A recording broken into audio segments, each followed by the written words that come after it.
दुर्योधन का भीमसेन को विष खिलाना तथा गंगा में ढकेलना। वैशंपायन जी कहते हैं, राज तदनंतर कुंती, राजा धृतराष्ट्र तथा बंधुओं सहित भीष्म जी ने पांडु के लिए उस समय अमृत स्वरूप सदा में श्राद्धान किया। उन्होंने समस्त कौरवों तथा सहस्त्रों मुख्य मुख्य ब्राह्मणों को भोजन कराकर उन्हें रत्नों के ढेर तथा उत्तम उत्तम गांव दिए। मरण शौच से निवृत्त होकर भरतवंश शिरोमणि पांडवों ने जब शुद्धि का स्नान कर लिया, तब उन्हें साथ लेकर सबने हस्तिनापुर नगर में प्रवेश किया। नगर और जनपद के सभी लोग मानो कोई अपना भाई बंधु मर गया हो, इस प्रकार उन भरत कुल तिलक पांडु के लिए निरंतर शोकमग्न हो गए। श्राद्ध की समाप्ति पर सब लोगों को दुखी देखकर व्यास जी ने दुख शोक से आतुर एवं मोह में पड़ी हुई माता सत्यवती से कहा, माँ अब सुख के दिन बीत गए, बड़ा भयंकर समय उपस्थित होने वाला है। उत्तरोत्तर बुरे दिन आ रहे हैं, पृथ्वी की जवानी चली गई। अब ऐसा भयंकर समय आएगा जिसमें सब और छल कपट और माया का बोलबाला होगा। संसार में अनेक प्रकार के दोष प्रकट होंगे और धर्म कर्म तथा सदाचार का लोप हो जाएगा। दुर्योधन आदि कौरवों के अन्याय से सारी पृथ्वी वीरों से शून्य हो जाएगी। अतः तो योग का आश्रय लेकर यहाँ से चले जाओ और योग परायण हो तपोवन में निवास करो। तुम अपनी आंखों से इस कुल का भयंकर संहार न देखो। तब व्यास जी से तथा स्तु कहकर सत्यवती अंदर गई और अपनी पुत्र वधू से बोली, अंबिके तुम्हारे पौत्र के अन्याय से भरतवंशी वीर तथा इस नगर के लोग सगे संबंधियों सहित नष्ट हो जाएंगे, ऐसी बात मैंने सुनी है। अतः तुम्हारी राय हो तो पुत्र शोक से पीड़ित इस दुखनी अंबालिका को साथ ले मैं वन में चली जाऊं, तुम्हारा कल्याण हो। अंबिका भी तथा स्तु कहकर साथ जाने को तैयार हो गई। जन्मेजय फिर उत्तम व्रत का पालन करने वाली सत्यवती भीष्म जी से पूछकर अपनी दोनों पतोहुओं को साथ ले वन को चली गई। भरतवंश शिरोमणि महाराज जन्मेजय तथा देवियां वन में अत्यंत घोर तपस्या करके शरीर त्याग कर अभीष्ट गति को प्राप्त हो गई।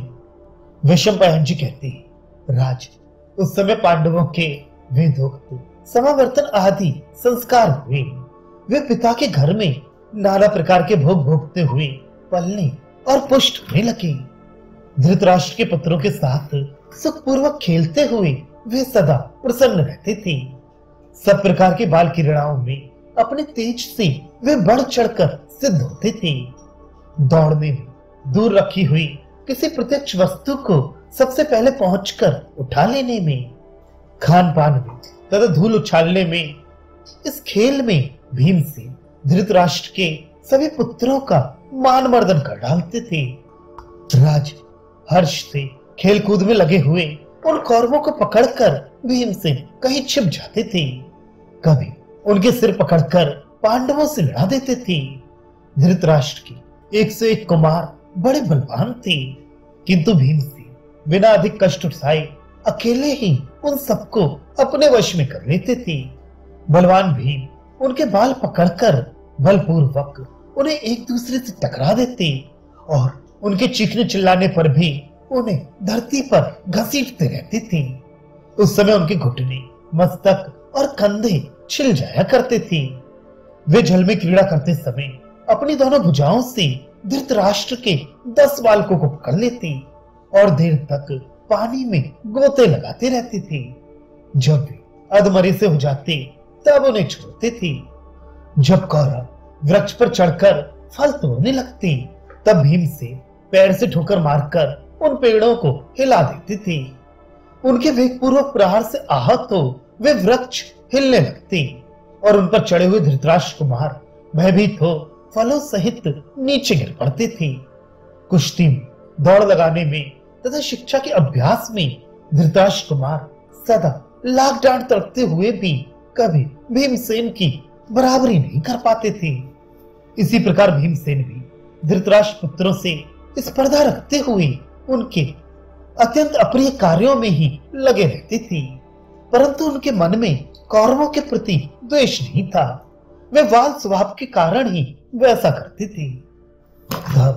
धृतराष्ट्र का पितापी पुत्र दुर्योधन ये जानकर कि भीमसेन में अत्यंत विख्यात बल है, उनके प्रति दुष्ट भाव प्रदर्शित करने लगा। वो सदा धर्म से दूर रहता और पाप कर्मों पर ही दृष्टि रखता था। मोह और ऐश्वर्य के लोभ से उसके मन में पाप पूर्ण विचार भर गए थे। वह अपने भाइयों के साथ विचार करने लगा कि ये मध्यम पांडु पुत्र कुंती नंदन भीम बलवानों में सबसे बढ़कर है, इसे धोखा देकर कैद कर लेना चाहिए। ये बलवान और पराक्रमी तो है ही, महान शौर्य से भी संपन्न है। भीमसेन अकेला ही हम सब लोगों से होड़ बदलता है, इसलिए नगरोद्यान में जब वो सो जाए तब उसे उठाकर हम लोग गंगा जी में फेंक दें। इसके बाद उसके छोटे भाई अर्जुन और बड़े भाई युधिष्ठिर को बलपूर्वक कैद में डालकर मैं अकेला ही सारी पृथ्वी का शासन करूंगा। ऐसा निश्चय करके पापी दुर्योधन महात्मा भीमसेन का अनिष्ट करने के लिए सदा मौका ढूंढता रहता था। जन्मेजय तदनंतर दुर्योधन ने गंगा तट पर जल विहार करने के लिए ऊन और सूती कपड़ों के विचित्र एवं विशाल गृह तैयार कराए। वे गृह सब प्रकार के अभीष्ट सामग्रियों से भरे पूरे थे। उनके ऊपर ऊंची ऊंची पताकाएं फहरा रही थी। उनमें उसने अलग अलग अनेक प्रकार के बहुत से कमरे बनवाए थे। बाहर गंगा तटवर्ती प्रमाण कोटि तीर्थ में किसी स्थान पर जाकर दुर्योधन ने ये सारा आयोजन कराया था। उसने उस स्थान का नाम रखा था उदक किरणम। वहां रसोई के कार्य में कुशल कितने ही मनुष्यों ने जुटकर खाने पीने के बहुत से भक्ष्य, भोज्य, पेय, चौष्य और लेह पदार्थ तैयार किए। तदनंतर राजपुरुषों ने दुर्योधन को सूचना दी कि सब तैयारी पूरी हो गई है। तब खोटी बुद्धि वाले दुर्योधन ने पांडवों से कहा, आज हम लोग भांति भांति के उद्यान और वनों से सुशोभित गंगा जी के तट पर चलें। वहां हम सब भाई एक साथ जल विहार करेंगे। ये सुनकर युधिष्ठिर ने ए मस्तु कहकर दुर्योधन की बात मान ली। फिर वे सभी शूरवीर कौरव पांडवों के साथ नगराकार रथों तथा स्वदेश में उत्पन्न शेष हाथियों पर सवार हो नगर से निकले और उद्यान वन के समीप पहुंचकर साथ आए हुए प्रजा वर्ग के बड़े बड़े लोगों को विदा करके जैसे सिंह पर्वत की गुफा में प्रवेश करे, उसी प्रकार वे सब वीर भ्राता उद्यान की शोभा देखते हुए उसमें प्रविष्ट हुए। वह उद्यान राजाओं की गोष्ठी और बैठक के स्थानों से, श्वेत वर्ण के छज्जों से, जालियों और झरोकों से तथा इधर उधर ले जाने योग्य जल वर्षक यंत्रों से सुशोभित हो रहा था। महल बनाने वाले शिल्पियों ने उस उद्यान एवं क्रीड़ा भवन को झाड़ पहुंचकर साफ कर दिया था। चित्रकारों ने वहां चित्रकारी की थी। जल से भरी हुई बावलियों तथा तालाबों द्वारा उसकी बड़ी शोभा हो रही थी। खिले हुए कमलों से आच्छादित वहां का जल बड़ा सुंदर प्रतीत होता था। ऋतु के अनुकूल खिलकर झड़े हुए फूलों से वहां की सारी पृथ्वी ढक गई थी।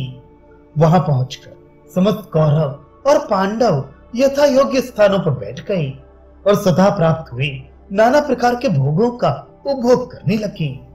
तदनंतर उस सुंदर उद्यान में क्रीड़ा के लिए आए हुए कौरव और पांडव एक दूसरे के मुंह में खाने की वस्तुएं डालने लगे। उस समय पापी दुर्योधन ने भीमसेन को मार डालने की इच्छा से उनके भोजन में कालकूट नामक विष डलवा दिया। उस पापात्मा का हृदय छुरे के समान तीखा था, परंतु बातें वो ऐसी करता था मानो उससे अमृत झर रहा हो। वो सगे भाई और हितैषी सुहृद की भांति स्वयं भीमसेन के लिए भांति भांति के भक्ष्य पदार्थ परोसने लगा।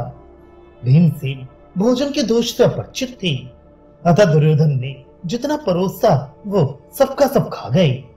ये देख नीच दुर्योधन मन ही मन हंसता हुआ सा अपने आप को कृतार्थ मानने लगा। तब भोजन के पश्चात पांडव तथा धृतराष्ट्र के पुत्र सभी प्रसन्न चित्त हो एक साथ जल क्रीड़ा करने लगे। जल क्रीड़ा समाप्त होने पर दिन के अंत में विहार से थके हुए वे समस्त कुरुक्षेत्र वीर शुद्ध वस्त्र धारण करके सुंदर आभूषणों से विभूषित हो उन क्रीड़ा भवनों में ही रात बिताने का विचार करने लगी। बलवान भीमसेन उस समय अधिक परिश्रम करने के कारण बहुत थक गए थे।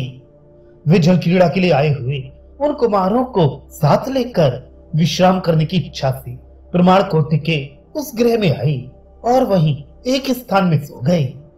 पांडुनंदन भीम थके तो थे ही, विष के मद से भी अचेत हो रहे थे। उनके अंग अंग में विष का प्रभाव फैल गया था, अतः वह ठंडी हवा पाकर ऐसे सोए कि जड़ के समान निश्चेष्ट प्रतीत होने लगे। तब दुर्योधन ने स्वयं लताओं के पास में वीरवर भीम को कसकर बांधा। वे मुर्दे के समान हो रहे थे। फिर उसने गंगा जी के ऊंचे तट से उन्हें जल में ढकेल दिया।